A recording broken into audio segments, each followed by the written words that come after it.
Hello, good evening all of you. तो कल हमने टॉपिक किया था एफआरएस फीमेल रिप्रोडक्टिव सिस्टम, जिसका कुछ भाग हमने पढ़ लिया था। आगे हम करते हैं। कल का पढ़ा हुआ था एक्सटर्नल जेनाइटल ऑर्गन और इंटरनल जेनाइटल ऑर्गन, जिनका हम बेसिक लेवल से अध्ययन किए थे। आई होप यू आपको समझ में आया होगा। आज हम बात करते हैं इंटरनल जेनाइटल ऑर्गन्स की। इंटरनल जेनाइटल ऑर्गन, इसमें सबसे पहले हमें देखने को मिल रहा था वेजाइना। वेजाइना की बात करते हैं हम, तो ये क्या क्या है? It is a fibro muscular organ. क्या है ये? फाइबर से मिला हुआ या फाइब्रो मस्कुलर ऑर्गन होता है। कम्युनिकेशन होता है इसका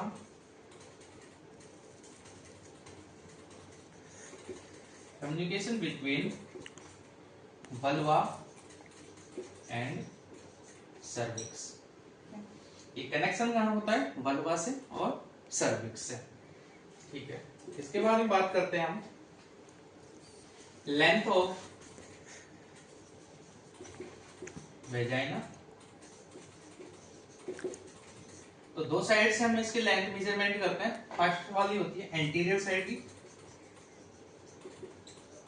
एंटीरियर साइड होती है 7 सेंटीमीटर का और पोस्टीरियर साइड होता है इसका 9 सेंटीमीटर। तो जनरली हम बात कर रहे थे कि इसकी वेजाइना एक फाइब्रोमस्कुलर ऑर्गन होता है। कम्युनिकेशन होता है इनमें, कम्युनिकेशन होता है वल्वा एंड सर्विक्स के बीच में।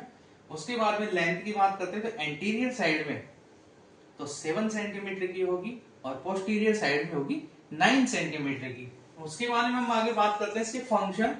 वेजाइना के फंक्शन कौन कौन से होते हैं?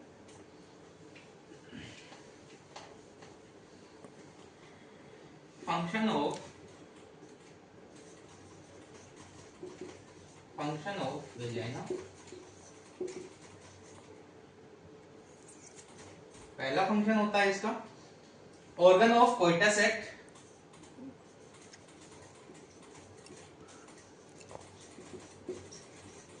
सेकंड ऑप्शन आता है हमारा expulsion of foetus.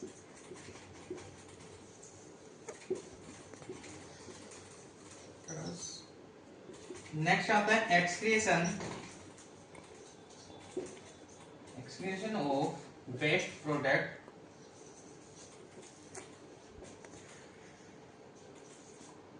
Like MC blood. ठीक है, फंक्शन हमारे मेनली फंक्शन ये होंगे कि वेजाइना के फंक्शन कौन कौन से? ऑर्गन ऑफ कोइटस एक्ट, ठीक है। उसके बाद में एक्सपेल्शन ऑफ फीटस, फीटस का एक्सपेल्शन होता है।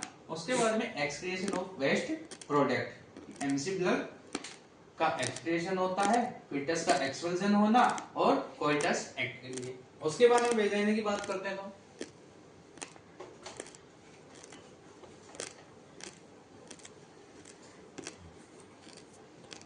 Vaginal cell.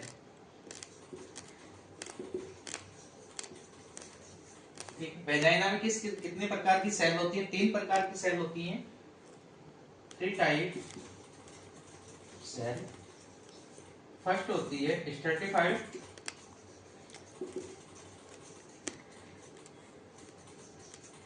सेकंड वन होती है हमारी स्क्यूमस,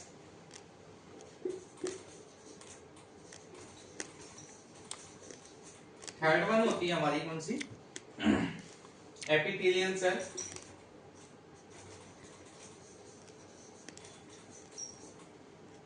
ये 3 सेल होती हैं।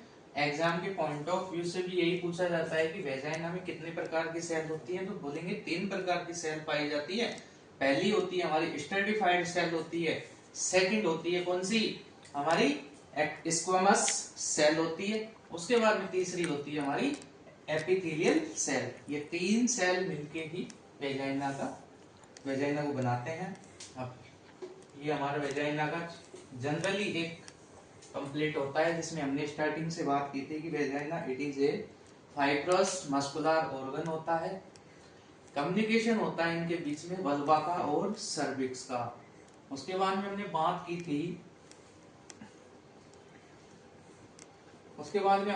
थी कि इसकी लेंथ कितनी थी। Length anterior side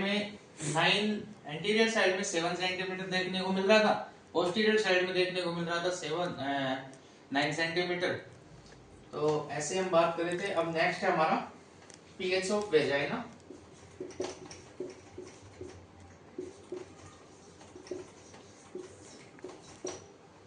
pH of vagina, pH की बात करते हैं तो पीएच नॉर्मली पीएच ब्लड की पीएच कितनी होती है 7.35 टू 4.45 पीएच होती है, लेकिन वेजाइना की पीएच क्या होती है, एक एसिडिक पीएच होती है। और कितनी होती है पीएच 3.8 टू 4.8 पीएच होती है वेजाइना की। कौन सी होती है, एसिडिक। इसके बाद में हम बात करते हैं क्यों होती है पीएच, बिकॉज ऑफ बैक्टीरिया होता है इसमें। कौन सा बैक्टीरिया, ड्यूरलिन बेसिलाई। वेजाइना की पीएच हाईली एसिडिक एनवायरनमेंट की होती है, 3.8 टू 4.8 पीएच होती है इसकी। क्यों होती है, क्योंकि वेजाइना में पाया जाता है ड्यूरलिन बेसिलाई नाम का एक बैक्टीरिया पाया जाता है, इसकी वजह से वेजाइना की पीएच एसिडिक होती है। ठीक है, उसके बाद में बात करते हैं हम अराउंड ओव्यूलेशन।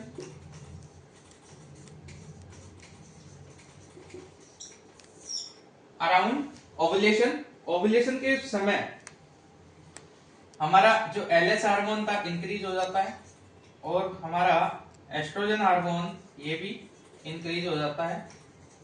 इसकी वजह से वेजाइना की पीएच कैसी हो जाती है, एल्केलाइन।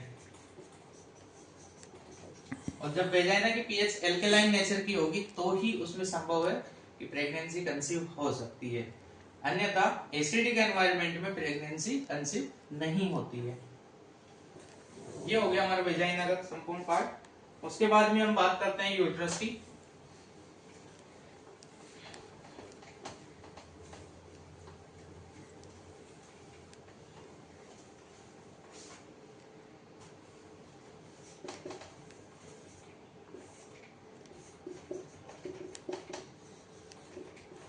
यूट्रस की बात करते हैं।